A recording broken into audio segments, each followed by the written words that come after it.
નમસ્કાર મિત્રો, આજે જિલ્લા શિક્ષણ સમિતિ બનાસકાંઠાની ભાભર તાલુકાની અસાણા પ્રાથમિક શાળાની મુલાકાત લીધી।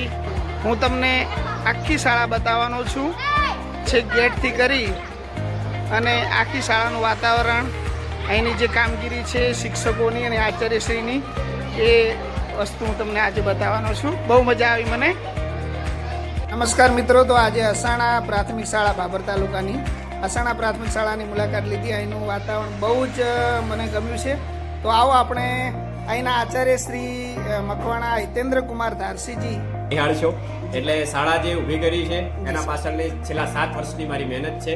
2018માં હું એટા આચાર્ય તરીકે શાળાની અંદર નિમણૂક થઈને જ્યારે આવ્યો ત્યારે પ્રથમ પગ મૂક્યો, ત્યારે શાળાનું જે વાતાવરણ હતું એ જોતા મને એમ લાગ્યું સ્ટેપ બાય સ્ટેપ આ શાળાને આપણે નવી ઊંચાઈએ લઈ જઈએ। અને છેલ્લા 7 વર્ષની મારી મહેનત, ગામ લોકોની મહેનત અને ખાસ જે મારા સ્ટાફ મિત્રો છે એમની મહેનતથી એમની આજે એક હરિયાળું આ કેમ્પસ ઊભું કર્યું છે। આભાર માનીશ ગુજરાત સરકારનો કે સ્કૂલ ઓફ એક્સેલન્સ જે નવો કોન્સેપ્ટ આવ્યો એની અંદર શાળાને નવી બિલ્ડિંગ મળી અને